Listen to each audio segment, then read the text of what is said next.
A'udzu billahi minasyaitonir rajim. Wa may yattaqillaha yaj'al lahu makhraja wa yarzuqhu min haitsu la yahtasib. May yatawakkal 'ala Allah fa huwa hasbuhu. Innallaha balighu amrih. Qad ja'ala Allahu likulli syai'in qadra. Allahumma shalli 'ala sayyidina Muhammad wa 'ala ali sayyidina Muhammad. Yang saya hormati dan kasih tuan imam dan seluruh jemaah. Insyaallah hari ini kita sambung lagi perbincangan kita berkaitan dengan sahabat Rasulullah SAW, yaitu Sayyidina Anas bin Malik Al-Ansari. InsyaAllah hari ini kita khatam tentang catatan berkaitan dengan Anas. Saya terus sambung di mana kita berhenti. Selepas kewafatan Nabi SAW, Anas bin Malik hidup lebih 80 tahun. Sepanjang usia tersebut, beliau mengisi dada-dada sahabat dan tabi'in dengan ilmu yang diperolehinya daripada Rasulullah SAW yang agung. Beliau memenuhkan fikiran mereka dengan fiqh nubuwah. Beliau menghidupkan perasaan sahabat dan tabi'in dengan petunjuk Nabi SAW, juga dengan sabda dan kepribadian agung Rasulullah SAW yang disebarkannya kepada orang ramai. Sepanjang umur Anas yang lama itu, beliau menjadi rujukan masyarakat Islam. Mereka segera bertemu Anas jika mereka buntu tentang sesuatu masalah. Mereka juga berpegang dengan pandangan beliau jika mereka tidak mampu memahami sesuatu hukum. Ada setengah orang yang suka berdebat tentang perkara agama. Mereka membincangkan tentang adakah kolam Nabi SAW pada hari kiamat benar-benar wujud. Lalu mereka pergi bertanya kepada Anas bin Malik. Jawabnya, saya tidak sangka saya hidup sehingga saya bertemu orang seperti kamu semua yang berdebat tentang kolam tersebut. Saya telah tinggalkan di belakang saya wanita-wanita yang lanjut usia. Siapa saja di kalangan mereka siapa saja di kalangan mereka bersembahyang, dia pasti akan memohon agar dikurniakan untuk meneguk air kolam Nabi SAW. Jadi tuan-tuan, Anas panjang umurnya sehingga berumur 103 tahun. Masa Rasulullah wafat, Anas berumur 20 tahun. Anas meninggal ketika beliau berumur 103 tahun.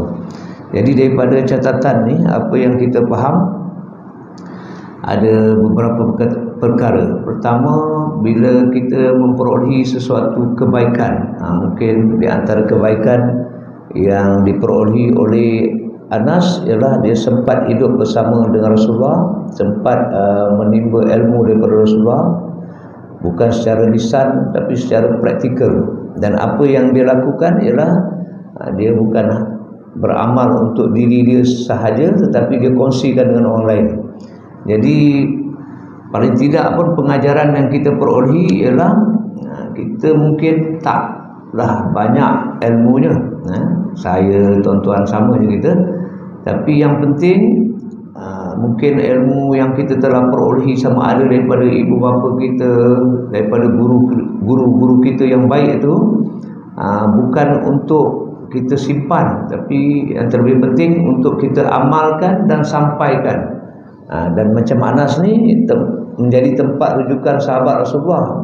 Kita ni kalau tak boleh jadi rujukan bagi orang lain pun, paling tidak pun kita kena usaha, ikhtiar supaya kita jadi rujukan untuk ahli keluarga kita.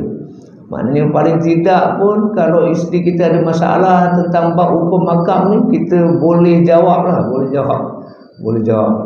Anak-anak kita, cucu-cucu kita ada masalah tentang hukum makam ni, biasanya yang mereka tanya ni bukanlah yang advance sangat, benda-benda basic, benda-benda fardu ain.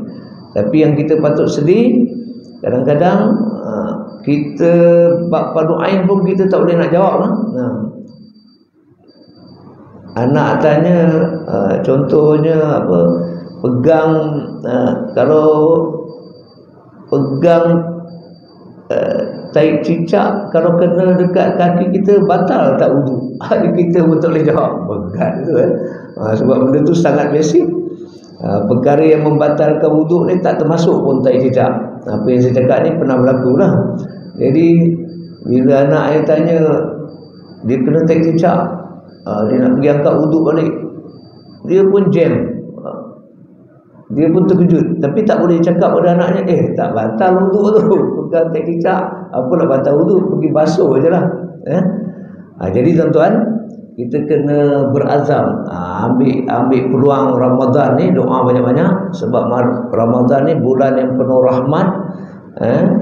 Kemudian Allah ampunkan dosa kita, dan insya-Allah Allah tempatkan kita di syurga nanti. Minta banyak-banyak, tuan-tuan, kita dapat manfaatkan ilmu kita tu. Tanda ilmu tu bermanfaat seperti yang selalu saya sebut, kita dapat amalkan ilmu tu. Dan tanda amal kita telah Allah terima sebagai amal soleh, kita punya akhlak bertambah baik. Lebih lagi dalam bulan Ramadan ni. Kalau masih bergaduh lah dalam bulan Ramadan, ada keluar dalam TikTok bergaduh depan masjid Al-Usta, sesama Islam tu, bulan puasa pula tu. Jadi beratlah kalau bulan puasa pun masih lagi tak boleh nampak akhlak yang mulia tu, bagaimana agaknya di bulan-bulan lain. Jadi tuan-tuan, kita ambil iktibar tadi, kita usahakan supaya paling tidak pun kita ni boleh jadi tempat rujuk lah kepada ahli keluarga kita. Jangan sampai besok kita dah jadi datuk, sampai cucu tanya pun kita tak boleh jawab. Berat kan? Mungkin masa mula-mula kahwin, isteri tanya tak boleh jawab lagi pasal kita baru kahwin sama-sama muda. Lepas tu kalau tak belajar juga, anak pula tanya masih tak boleh jawab lagi. Kalau tak belajar juga, takut sampai cucu besok tanya pun, Tok, kentut batal tak semayang? Ibu tak boleh jawab. Berat tu. Cucu tanya, Tok, kentut kalau batal wudu kentut, pasal apa pula nak angkat wudu balik, sampai basuh muka apa semua, tak ada kena-mengena. Kalau itu pun tak jawab, berat lah. Sebenarnya patut boleh jawab dah. Jadi tuan-tuan, benda basic ni patut kita dah lepas. Kalau Anas ni bukan basic lagi lah. Benda bab itu soalan fiqah ni basic yang patut mudah lah. Tapi satu lagi yang kita takut, kalau kita tak boleh jawab, ialah perkara berkaitan dengan tauhid, dengan akidah. Kalau bab fiqah ni kalau tersilap jawab berdosa je, berdosa. Tapi fiqah tauhid ni kalau tersilap jawab boleh batal oleh syahadah tu. Boleh batal syahadah kita. Contoh ini soal yang dicatatkan masa zaman Anas lagi, dah ada yang bertanya tentang Telaga Kausar tu ada ke? Telaga Kausar tu ada ke? Telaga Kausar ni dia menyentuh bab akidah, sebab Rasulullah yang sebut ada Telaga Kausar tu. Kalau di akhirat besok siapa dapat minum air daripada Telaga Kausar Rasulullah tu, tak ada dahaga dah dia, kan? Tak ada dahaga dia. Jadi masa zaman Anas tu, tapi kita tak mau tafsir lebih siapa yang mempertikaikan tu, kan? Sebab ada dia zaman Rasulullah tu ada orang munafik, kan? Dan mungkin yang bertanya itu dalam kalangan orang munafik. Sebab keyakinan kita kalau betul yang sahabat Rasulullah yang tulen keimanan, dia tak tanya tu. Yang tanya tu tentu dalam kalangan orang yang ada masalah keimanan dia, mungkin orang munafik. Jadi zaman kita ni lagi lah banyak. Kalau zaman Rasulullah ada orang munafik, zaman kita ni berlambak lah kan. Dan yang lebih penting bukan kita duk perhati siapa munafik. Yang paling penting kita kena cek, jangan sampai ciri-ciri munafik tu ada pada kita. Apa ciri munafik? Kalau mengikut hadis Rasulullah, kalau bercakap bohong, kalau berjanji mungkir, kalau diberi amanah khianat. Berat ni tuan-tuan. Bercakap bohong, ramai buat lagi, betul? Kadang-kadang kita pun terbuat cakap bohong. Bohong dengan cucu, bohong dengan anak, bohong dengan isteri, kan? Abang gimana ni, lama ni bawa balik ni. Setakat kalau nak beli apa, nak beli juadah berbuka puasa, orang ramai tadi. Rupa dia bersembang Aziz. Dia bersembang kawan dia. Isteri dia kata ada ke tidak ni. Dia kena masak nak buka. Kemudian janji mungkir. Ini pun banyak dah jadi macam biasalah. Sehingga na'udzubillah, biasalah janji Melayu. Allah sedih. Terkait pula dengan bangsa kita. Biasalah janji Melayu. Kata apa, contoh. Kata nak datang gotong royong tapi tak datang. Janji Melayu kan. Biasalah janji Melayu. Kata nak masak untuk 100 orang, masak untuk 50 orang.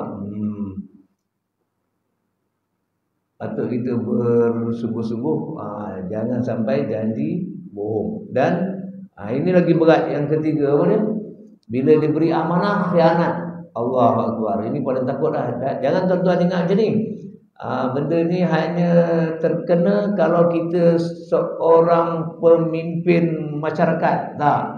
Kita ke atas diri kita ada amanah tak? Ada banyak amanah. Ada banyak tanggungjawab. Bila kita mengucap asyhadu an la ilaha illallah wa asyhadu anna Muhammadar Rasulullah, punyalah besar amanahnya, punyalah besar tanggungjawabnya. Dan berapa ramai na'udzubillah orang yang masih tidak melaksanakan amanah dan tanggungjawabnya. Apa amanah dan tanggungjawab ke atas kita? Kalau kita baca kitab Hikam tu ada hikmah yang menyebut bahawa Allah jadikan seluruh isi alam ini untuk manusia. Seluruh isi alam ini untuk manusia. Allah jadikan bumi untuk manusia, Allah jadikan langit untuk manusia, Allah jadikan bulan untuk manusia, Allah jadikan matahari untuk manusia, Allah jadikan malaikat untuk manusia, Allah jadikan jin untuk manusia, Allah jadikan syurga untuk manusia. Semua Allah jadikan air, udara. Cuma kita kena ingat, Allah jadikan kita untuk mengabdikan diri kepadanya. Itu satu tanggungjawab dan amanah. Betul, la ikraha fiddin, tidak ada paksaan untuk jadi orang Islam atau tidak. Tapi bila kita dah mengucap asyhadu an la ilaha illallah wa asyhadu anna Muhammadar Rasulullah, amanah dan tanggungjawab yang paling besar ialah kita berusaha bersungguh-sungguh tak nak jadi hamba Allah, nak jadi khalifah Allah yang bertakwa. Itu amanah yang paling besar. Berapa ramai orang khianat dengan amanah ni, sembahyangnya bermasalah, puasanya bermasalah. Kita khianat dengan amanah mata ni. Bulan puasa pun mata tak boleh jaga. Kita khianat dengan amanah telinga ni. Bulan puasa pun tak boleh jaga telinga ni. Bulan puasa pun tak boleh jaga lidah. Bulan puasa tak boleh jaga macam-macam lagi tak boleh jaga. Sehingga na'udzubillah takut masih lagi dalam kategori puasa orang awam. Puasa orang awam ni setakat menahan lapar dan dahaga. Salah satu tanda kita ni masih lagi puasa orang awam, bab makan ni boleh bergaduh. Bab makan ni boleh bergaduh. Kalau bab makan, berbuka tak sedap, berbuka tak cukup, masih bergaduh, itu di antara tanda-tanda kita punya puasa orang awam lagi. Puasa orang awam lagi. Belum lagi puasa mata, belum puasa telinga, belum puasa lain-lain panca indera. Belum puasa lagi soal pemikiran dia. Kita kena bersihkan pemikiran kita, bersihkan hati nurani kita dan sebagainya. Baik tuan-tuan. So, jadi jangan sampai kita tidak amanah dan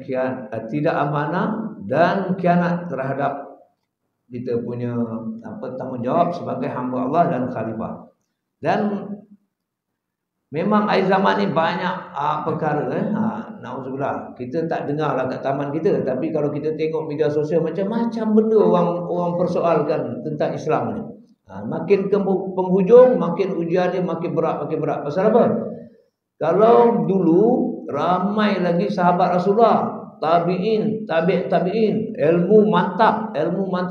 Kita memang ada ulama akhir zaman ni, tapi takkan dapat setanding dengan sahabat Rasulullah takkan dapat setanding dengan tabi'in, tabi'in. Sedangkan masalah makin banyak ni. Makin banyak. Dulu senang kalau masa Rasulullah ada masalah berbangkit, dia jumpa Rasulullah selesai. Sahabat Rasulullah, masa zaman sahabat Rasulullah ada masalah, jumpa sahabat Rasulullah selesai. Begitulah masa zaman tabi'in, tabi'in. Sekarang ya Allah nak cari betul-betul quote unquote ulama yang beramal. Yang kita nak cari sekarang bukan ulama su. Ulama su ni ulama yang jahat. Akhir zaman makin banyaklah ulama yang jahat. Yang kita nak cari, nak ikut ialah al-ulama ul-amilin. Orang yang dikata alim dalam bidang agama dan beramal. Yang ni kita kena, kalau cari, jumpa, ikut. Ikut. Tapi kalau kita cari, jumpa, ini ulama suk ni. Larilah lebih jauh daripada binatang yang buas. Sebab binatang buas tu kalau kita tak lari, dia makan kita seorang, mati, habis kita. Tapi ulama suk ni kalau kita tak lari daripada dia merosakkan kita, lepas tu kita merosakkan orang lain. Dah ulama payah, masalah pula banyak sekarang. Masalah kejahilan, makin ramai orang jahil. Walaupun universiti banyak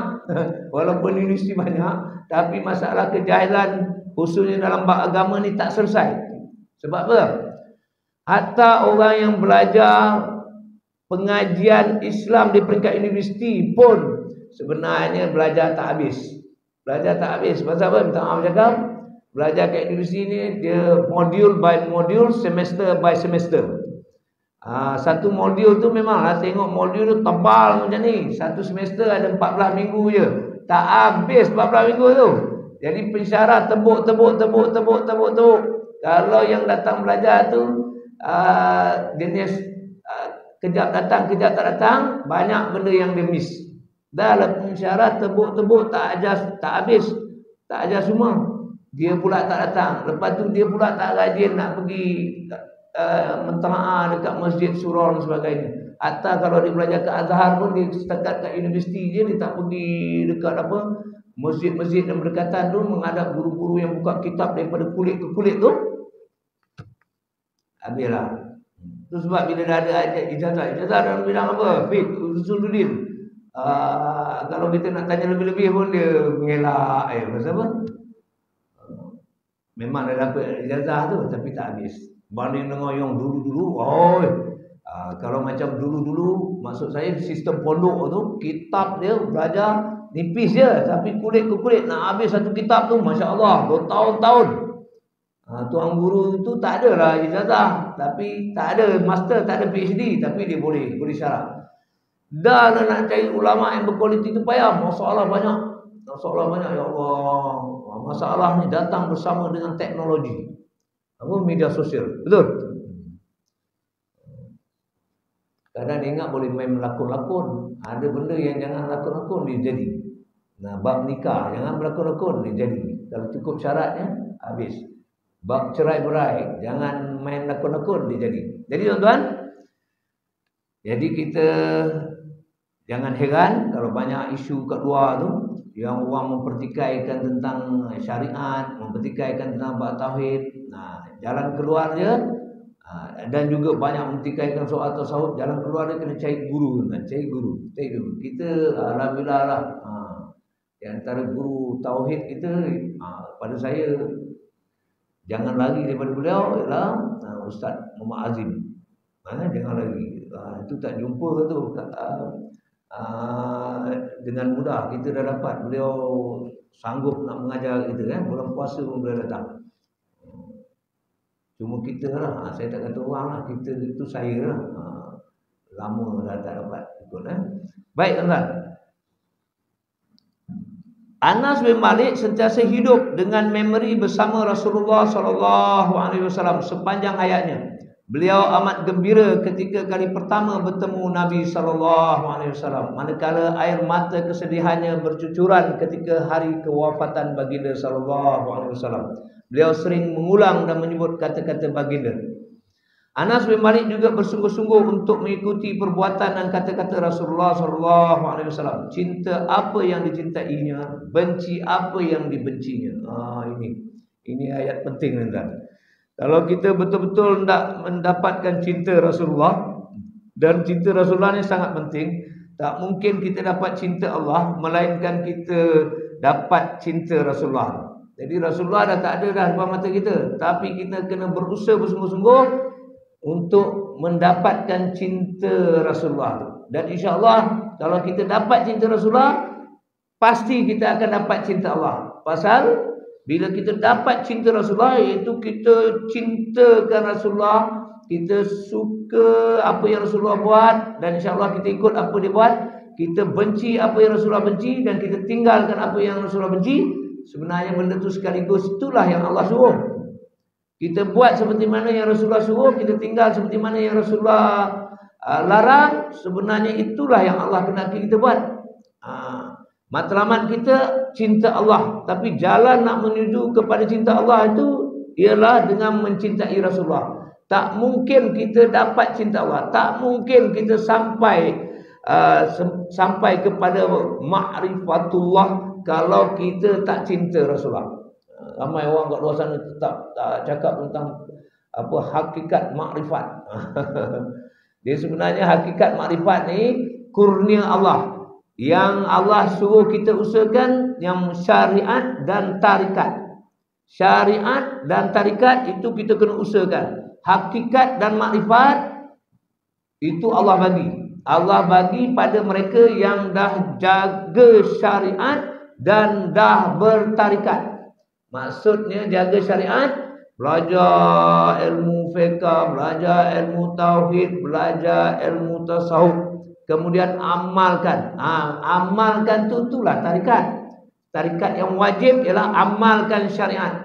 Yang kita kata wirid, zikir, la ilaha illallah, menghadap guru tarikat, itu tarikat yang sunat.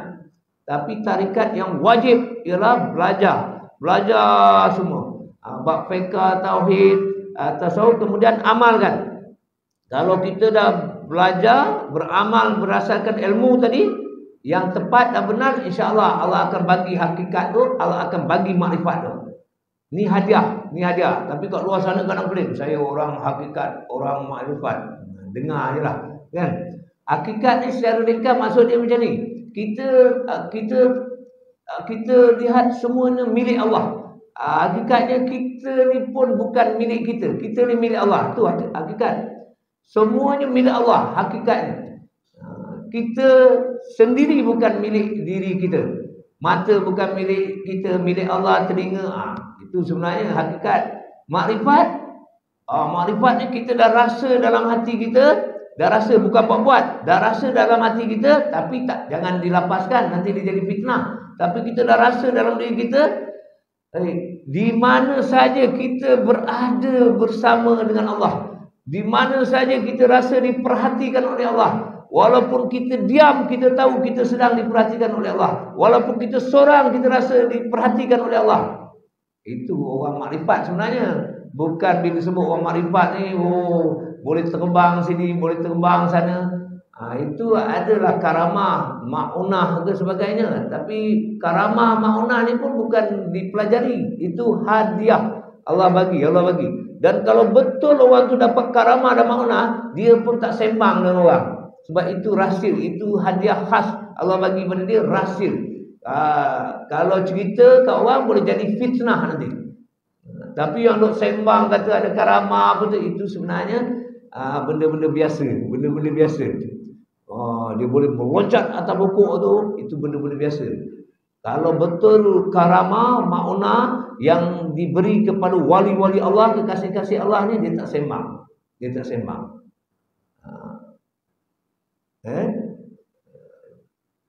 Kan ada orang cerita macam-macam. Kalau kita baca sirah Rasulullah, ada cerita Rasulullah terbang sini, Rasulullah menyelam dalam laut tak timbul-timbul. Mana ada dia? Ada cerita sahabat macam tu? Tak ada. Kita bacalah buku sirah apa, dengarlah kisah sirah Rasulullah sahabat, tak ada cerita lah parang takluk. Yang cerita ada dalam perang Badar. Perang Badar ke perang Uhud yang Rasulullah cedera tu? Uhud kan? Ada. Tapi memang kita selalu cerita kan, lebih lagi dalam kalangan orang Melayu pun macam-macam cerita, kebal sebagainya. Kalau Allah bagi tak apalah, tapi takut tu sebab berdamping dengan apa? Jin, kan? Bahaya kan? So kita yang penting sekarang kita belajar, oh ini Rasulullah suka kalau kita buat. Tak boleh buat semua, jangan tinggal semua. Oh ini Rasulullah tak suka, kita tinggalkan. Ada dua benda yang Rasulullah tak suka, benda makruh dengan benda haram kalau kita buat. Yang Rasulullah suka apa? Kita buat, jangan tinggallah benda wajib, perbanyakkan sunat, dan benda harus ni pilih ikut keperluan.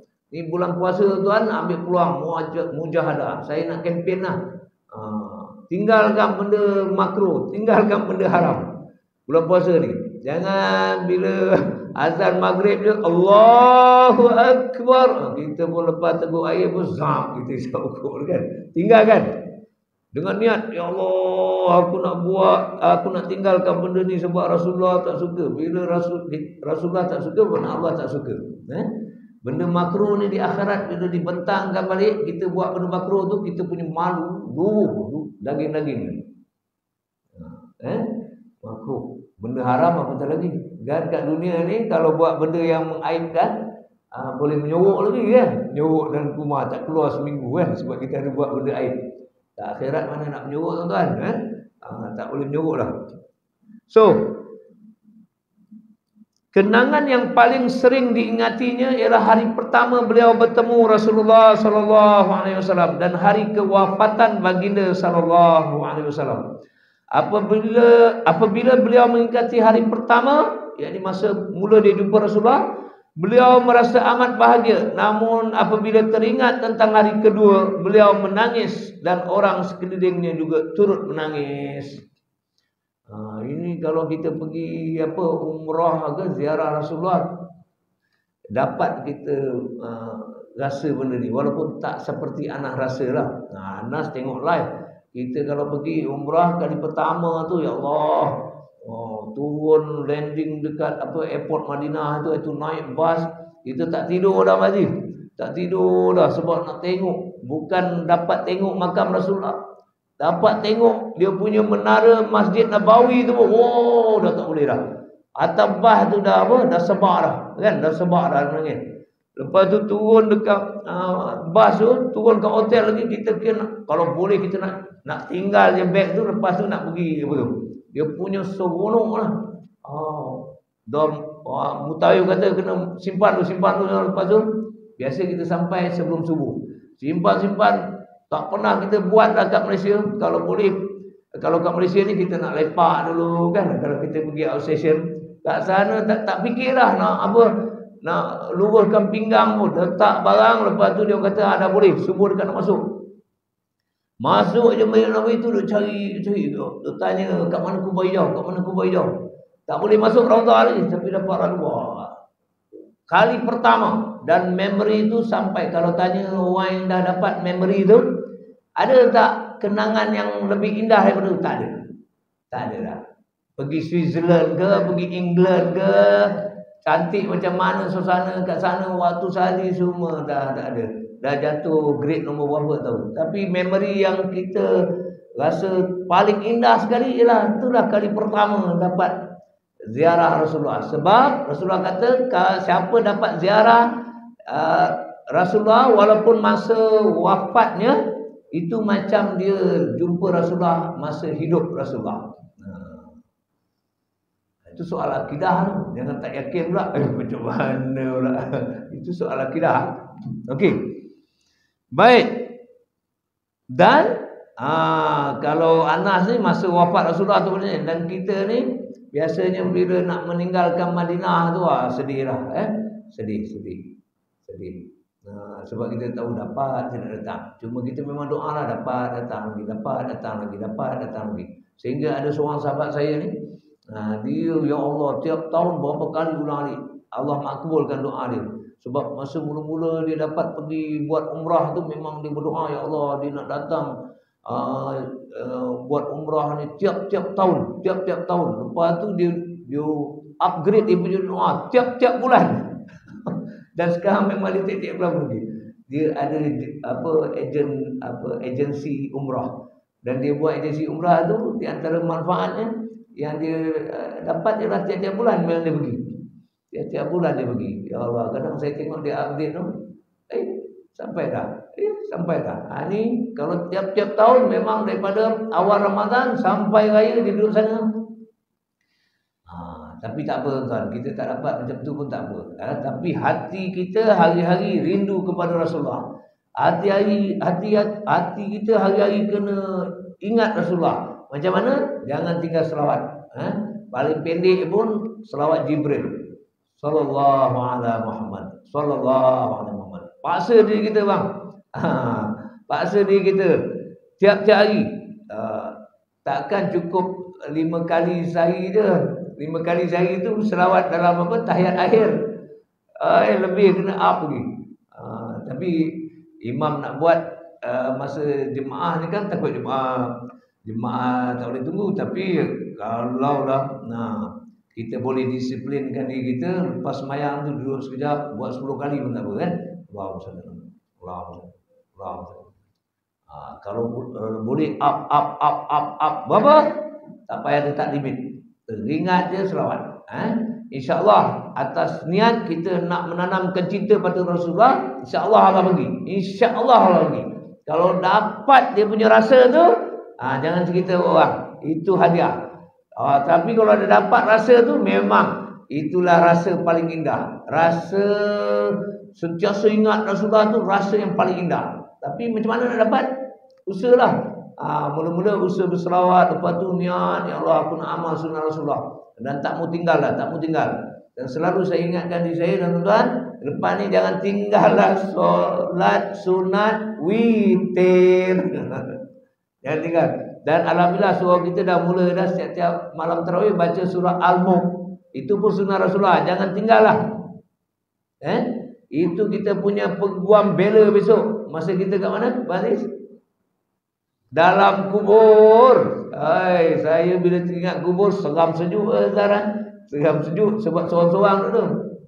Nak peguam bela? Sekarang dapat kamu. Apa dia? Jangan tinggallah surah Al-Mulk. Macam mana pun mengantuk, bacalah. InsyaAllah tuan kalau dah selalu baca 5 minit dulu. Kalau laju tu 5-8 minit dah selesai. Mati kita malam tu tak apa. Kan? Dah ada pun. Dan di antara perkara yang confirm akan memberi syafaat ke atas pengamalnya ialah siapa yang jadi ahli Quran. Ahli Quran ni apa? Orang yang istiqamah baca Quran. Bukan ahli Quran ni mesti hafaz 30 juzuk. Tak. Kita istiqamah. Tiap-tiap hari tak tinggal baca Quran. Tiap-tiap hari tak tinggal baca Quran. Tiap-tiap hari tak tinggal baca Quran. Kita dikira sebagai ahli Quran. Ahli Quran ni besok dia dapat syafaat daripada Quran. Quran ni beri syafaat pada dia.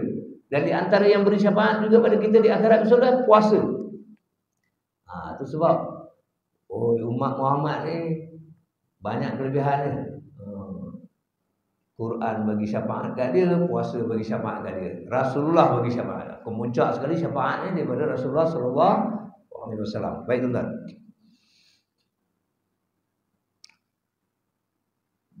Beliau sering mengulang kata-kata, sesungguhnya saya telah melihat wajah Nabi SAW ketika hari baginda masuk ke Madinah. Saya juga melihat baginda ketika hari beliau diambil daripada kami. Pada saya tiada hari yang setanding dengan 2 hari tersebut. Pada hari baginda masuk ke Madinah, seluruh Madinah bersinar. Manakala tak kala pada hari baginda pergi menghadap ilahi, gelap seluruh Madinah. Kali terakhir saya melihat baginda adalah pada hari Isnin, ketika tirai bilik baginda dibuka. Saya lihat wajah baginda seperti helaian kertas mushaf. Ketika itu orang ramai berdiri di belakang Abu Bakar sambil mereka melihat baginda sallallahu alaihi wasallam. Mereka hampir-hampir tidak tentu arah melihat keadaan Rasulullah. Namun Abu Bakar mengisyaratkan agar mereka bertenang. Pada lewat hari tersebut Rasulullah sallallahu alaihi wasallam wafat. Kami tidak pernah melihat pemandangan yang lebih pelik pada kami Berpanding wajah baginda sallallahu alaihi wasallam ketika kami menimbuskan pasir ke atasnya. Jadi tuan-tuan, tadi ada disebut betul, Anas melihat wajah Rasulullah itu seperti layan mushaf. Layan mushaf ni mana? Layan ayat-ayat Quran, kan? Mana suci, bersih, tenang gitu. Kita baca buku, kita tengok buku tak sama macam kita tengok Quran. Tengok mushaf Quran ni walaupun tak kerti baca, insya-Allah kalau kita ikhlas memang tenang, kan? Kadang ada orang dia tak baca pun, saya tengok kat masjid dia pegang, kan. Kita pun tak tanya dia, kau dapat apa kau pegang, kan? Tapi saya yakin insya-Allah Quran ni mukjizat, mukjizat. Walaupun ada perbahasan mushaf ni makhluk ke ataupun tidak, itu kita tak payah bincang, kan. Tapi wahyu yang Rasulullah terima tu itu bukan makhluk, kan? Bukan makhluk. Kalau benda yang boleh kita pegang ni makhluk lah, kan? Okey. So memang ada ketenangan, tuan-tuan. Kalau kita tengok mushaf, jadi dia tengok wajah Rasulullah ketika itu macam mushaf. Kita boleh faham tu, tenang setenang, bersih sebersihnya. Kemudian dia kata pelik masa menimbus tu bukan wajah Rasulullah tu pelik macam mana. Itu jangan kita tafsir-tafsir. Pelik itu di antaranya keadaan dia lah yang dia cintai. Sekarang ni macam bapak kita lah, kita sayang sangat bapak kita. Bila bapak kita meninggal, pelik betul kita. Kita timbuskan, kita apa semua, kan. Okey. Tapi bukan bermakna bila kita timbul, kita ada orang dia ada, ini cerita betul. Dia masa bapak dia meninggal, dia tak mau terlibat dengan timbul sebab tu nak ratakan tanah tu. Dia kata, "Oi, bapak aku kat bawah." Bukan bermakna kita timbus tu, kita tindih tu, kita tidak memuliakan bapak kita. Itu tanggungjawab. Itu tanggungjawab, kan. Jangan salah faham. Orang apa tak mau timbul ni aku hormat bapak aku hormat mak aku. Itu salah faham sebenarnya. Okey tuan, kita teruskan sikit, kita habiskan hari ini juga. Insya-Allah 7.30 itu nanti. Sesungguhnya Rasulullah sallallahu alaihi wasallam beberapa kali mendoakan Anas bin Malik. Antara doa baginda sallallahu alaihi wasallam, "Ya Allah, kurniakanlah kepadanya harta dan anak, berkatilah dia." Allah Ta'ala memakbulkan doa nabinya. Anas merupakan orang Ansar yang paling kaya dan paling ramai zuriat. Bilangan anak dan cucunya melebihi 100 orang. Allah Ta'ala juga memberkati umurnya sehingga beliau hidup selama 103 tahun.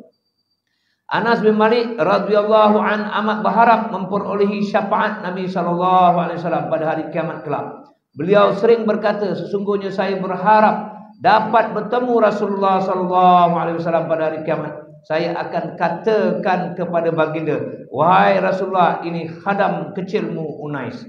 Ini ada mesej penting, tuan.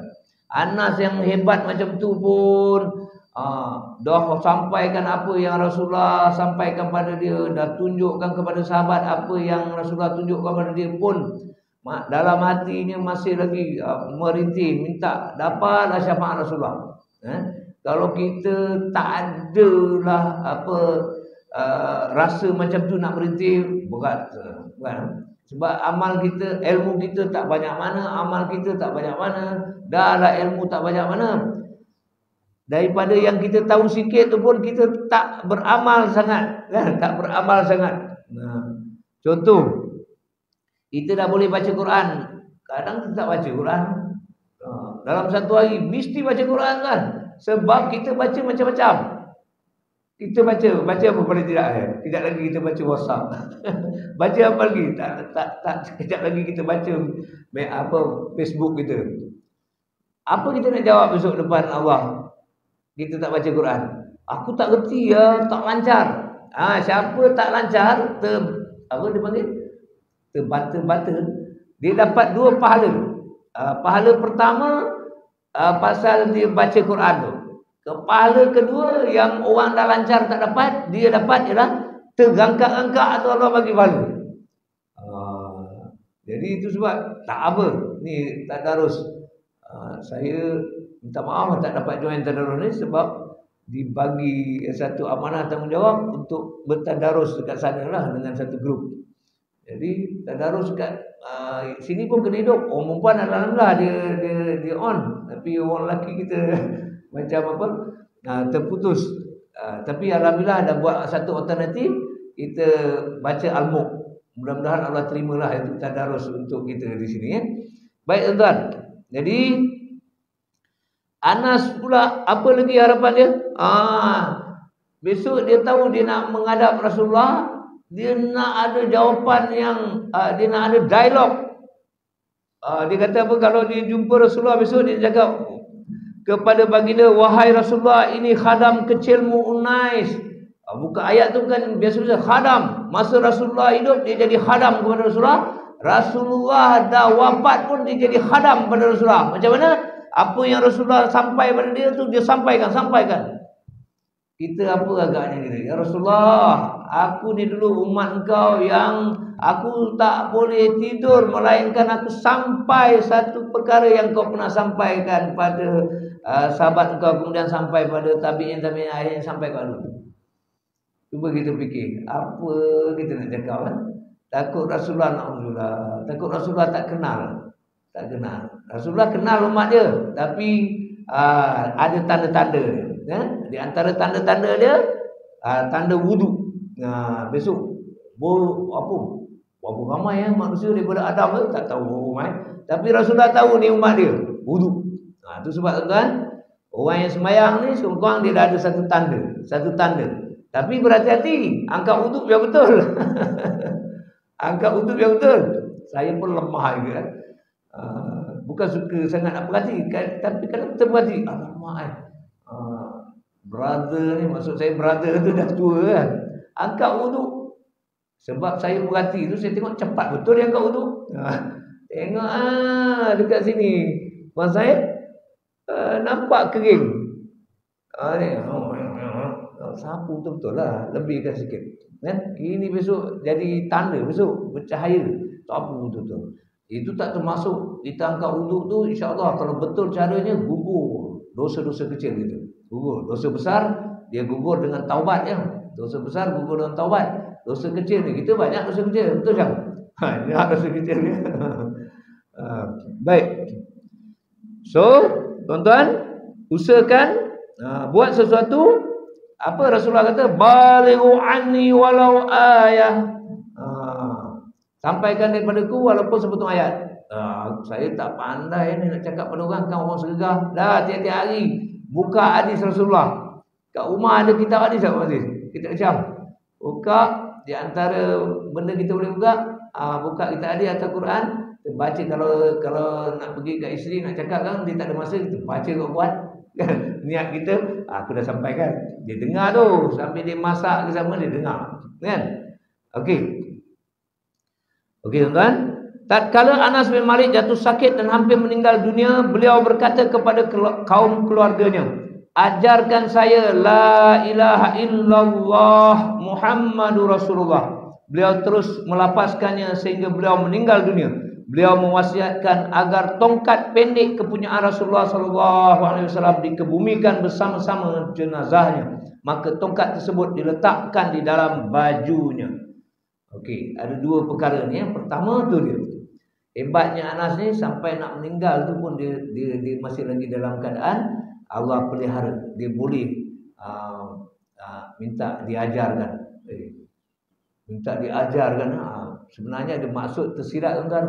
Maknanya walhal dia orang yang terpilih, tapi masa nak meninggal tu ujian berat tuan-tuan. Ujian berat. Jadi dengan bantuan insya-Allah, tapi bukan semata-mata dengan bantuan orang yang hidup tu. Kalau kita tak ada persiapan susah juga. Tapi punyalah berat kan. Masa orang nak mati itu ujian sangat berat. Kan kita belajar datang gangguan. Dia menyerupai siapa? Menyerupai mak kita, bapa kita, menyerupai guru kita. Siapa ni? Dia syaitan dan iblis. Dia nak terpesong, dia nak pesongkan akidah kita.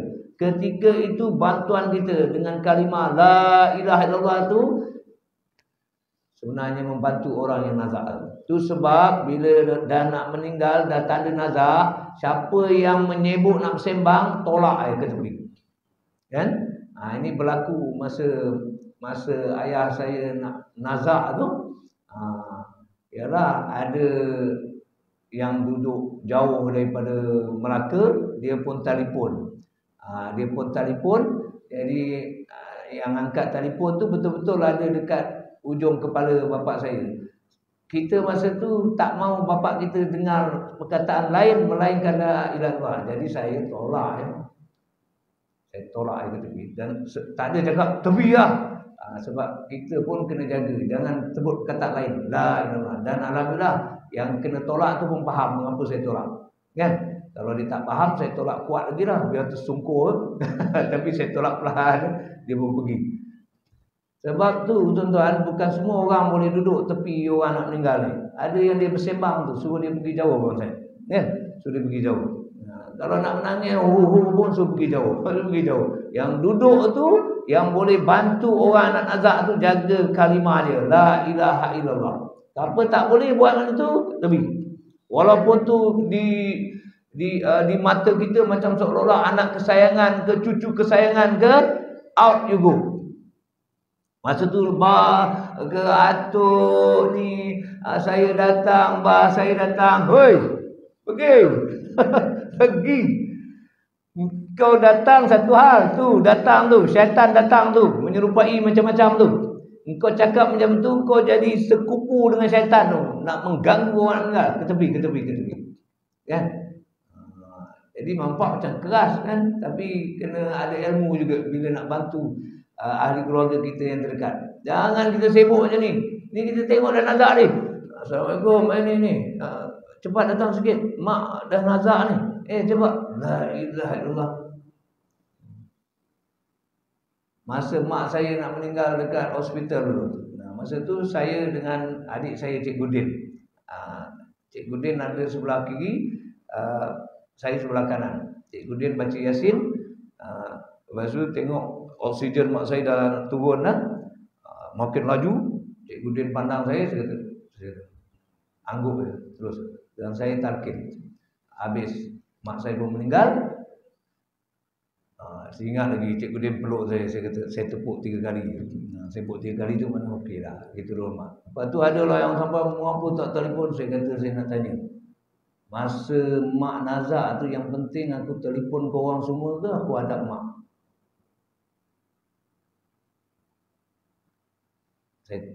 Mereka tak jawab, saya pun diam. Sebab yang penting masa tu bukan telefon satu dunia beritahu mak kita nak nazak bapak kita. Bukan. Kita Allah takdirkan duduk tepi mak bapak kita tu, tanggungjawab kita bukan telefon orang beritahu, "Hei, bapak dah nazak kan?" Tak, kita tu adab. Lepas tu telefon lah. Kan? Satu dunia kita telefon pun tak apa. Tapi masa nazak tu dengan. Dan kita lihat masalah ni tak selesai. Betul tak? Jadi bila mak meninggal dia keluar pula. Dia telefon Kak Long dah. Yang Kak Long ke Bang Long ke, dia ada kat England, biar dia. Baik tuan. Kemudian yang terakhir, Anas rupanya ada simpan barang Rasulullah, iaitu tongkat pendek. Ini isu kadang-kadang akhir zaman dia tak faham. Dia kata syirik lah apa semua kan. Itu tabarruk. Betul mengambil berkat. Tengok sahabat Rasulullah pun dia mengambil berkat daripada apa yang Rasulullah tinggalkan. Itu yang kadang kita mengambil berkat daripada tok-tok guru kita. Ada tok-tok guru kita bagi kan. Dia kata ni Samsul ni cincin. Pakai ada cincin ni. Bukan kita kata cincin tu memberi bekas, tapi yang bagi itu tok guru kita. Jadi yang bagi itu Rasulullah. Tongkat tu tak memberi bekas. Tongkat tu tidak memberi bekas. Yang memberi bekas hanya Allah. Tapi yang bagi itu Rasulullah. Rasulullah tu cinta pada Allah hanya tak dapat ditandingi siapa. Jadi kita mengambil berkat daripada orang yang cintakan Allah.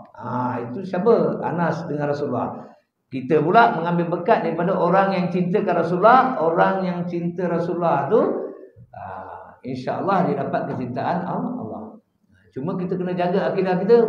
Tak ada apa yang memberi bekas melainkan Allah. La haula wala quwata illa billahil aliyil azim.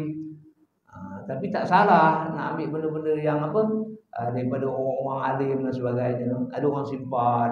Macam orang Melayu disimpan apa keris kan. Tapi keris tu tidak memberi bekas, tapi dia punya tu. Dia punya orang yang dulu keris ni kalau orang Melayu bukan benda biasa. Dia lambang macam-macam lah. Lambang keberanian, lambang apa. Kita harap kita dapat keberanian mereka dalam menegakkan Islam. Dulu yang pahlawan Melayu ni, kita selalu ingat dia pencak silat dia. Tapi yang kita lupa tentang pahlawan Melayu ni apa? Pahlawan Melayu ni dia mempertahankan agama. Saya baru dapat maklumat terkini. Sekarang ni negeri Melaka hantar Profesor Datuk Dr. Taib Dora untuk pergi kaji tentang siapakah Hang Tuah. Dia pergi Indonesia, dia pergi China, mana saja tempat ada artifak berkaitan Hang Tuah, Ketua Menteri suruh bawa balik Malaysia. Dan dia akan pergi dalam waktu dekat, pergi Itali pula. Oh, ke Itali pun ada. Jadi saya berkesempatan bersembang dengan Ketua Menteri. Masa hari itu kita buat Gen Subuh, macam Jumaat, semedia dengan dia. Oh, baru saya faham mengapalah Ketua Menteri kita sebut bijak laksana tuah, berani laksana jebat. Masih tahu siapa Hang Tuah? 12 tahun dah hafal Quran. Dia boleh menguasai 14 bahasa dunia. Dia dah pergi haji masa umur remaja. Allah Akbar. Itu selama ni ingat Hang Tuah bab silat dia. Rupa dia ni ulama besar. Kalau nak kata wali pun tak salah. Itu sebab dia letak bijak laksana tuah, berani laksana jebat. Rupa sekarang dia tengah dapat maklumat. Jadi saya kalau lepas ni tak adalah tergagak-gagak nak guna tagline tu. Bijak laksana tuah, berani laksana jebat. Sebab rupanya Hang Tuah ni orang yang kuat mempertahankan agama. Tapi benda tu sejarah dibengkokkan. Macam mana? Jadi tuan-tuan, mudah-mudahan kita dapat keberkatan daripada kita membincangkan tentang Anas ni. Cuma penutupnya saya baca juga sebagai tanggungjawab apa yang ditulis. Tahniah untuk Anas bin Malik Al-Ansari yang dilimpahi oleh Allah dengan kebaikan. Beliau hidup di bawah jagaan Rasulullah genap 10 tahun. Beliau merupakan perawi ketiga terbanyak meriwayatkan hadis baginda selepas Abu Hurairah dan Abdullah bin Umar. Mudah-mudahan Allah mengganjari beliau juga ibunya Umaysyah dengan sebaik-baik ganjaran. Amin, amin ya rabbal alamin. Allah, kita doa moga Allah berkati kita juga dengan kita mengambil tahu tentang sejarah sahabat Rasulullah, dan sekaligus mudah-mudahan kita mendapat cinta Rasulullah dan juga cinta Allah. Tuan-tuan, sama-sama kita penuhi Ramadan yang dah 6 hari ya. Cepat betul, cepat berlalu. Di antara bulan yang paling cepat berlalu Ramadan lah. Sebab apa? Memang Ramadan tu kita rasa nak buat macam-macam, dah habis. Jadi bila kita rasa nak buat macam-macam tu sebab kita rasa dah habis dah. Tapi kalau bulan-bulan lain tu kadang kita tak ada benda nak buat. Ramadan kan banyak benda nak baca Quran lagi, nak tarawih lagi, nak berbuka. Jadi kita punya pengisian tu sangat teratur. Jadi kita rasa masa tu pendek. Tapi tak apa tuan, insya-Allah 6 hari ini kalau belum start Quran boleh start kan? Kalau belum start Qiyamul Lail boleh start. Qiyamul Lail senang saja. Tadi dah Qiyamul Lail lah, bangun subuh-subuh kan, dah sahur dan sebagainya. InsyaAllah semuanya ganjaran berlipat kali ganda. Berapa kali ganda jam? Oh, tak tahu kan? Tak tahu. Tapi yang paling penting dalam Ramadan ni apa dia? Allah rahmati, Allah hapuskan dosa kita, dan Allah beri ganjaran syurga. Sekian dan maaf. Assalamualaikum warahmatullahi wabarakatuh. Kita akhiri dengan tasbih kafarah. Asyhadu an la ilaha illallah. Bismillahirrahmanirrahim. Wal 'asr.